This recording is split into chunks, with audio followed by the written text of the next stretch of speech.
మంచిగా అంటే కొట్టు రాయి తీసుకుంటా. जोहार सावित्रीबाई फुले, जोहार जोहार, जोहार सावित्रीबाई फुले, जोहार जोहार. కొనసాగిస్తాం.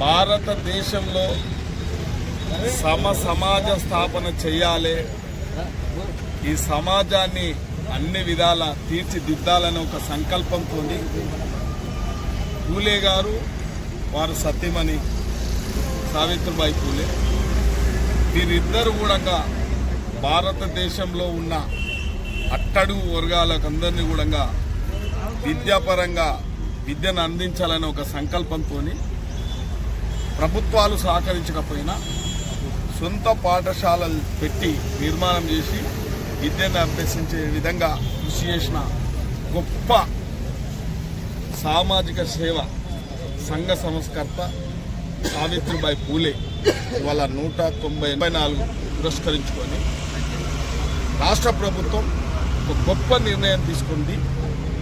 మహిళా ఉపాధ్యాయ దినోత్సవంగా ఆమె జయంతిని ఇవాళ అధికారికంగా రాష్ట్ర వ్యాప్తంగా నిర్వహించడం జరుగుతుంది. కాబట్టి ఇవాళ అట్టడుగు వర్గాలకు అనుకోండి, ఇవాళ అందరికీ కూడా గర్వకారణం, ఇవాళ మహిళలకు కూడా గర్వకారణం. ఆమె ఆ రోజే ఇవాళ దాదాపు 200 సంవత్సరాల కిందట మహిళల గురించి, బడుగు బలైన వర్గాల గురించి ఆలోచన చేసిన గొప్ప మహనీయులు వారు పూలే గారు కానీ సావిత్రిబాయి కానీ. ఇలా చాలా సంతోషం. ఇవాళ వాళ్ళ ఆశయాలను, వాళ్ళ మార్గాలను నడుస్తున్నందుకే ఇలా మనమందరం కూడా, మీరు కూడా, పత్రిక సోదరులు కూడా, మేము కూడా అందరం కూడా వారిని ఆదర్శంగా తీసుకొని మనం ముందుకు పోతా ఉన్నాం.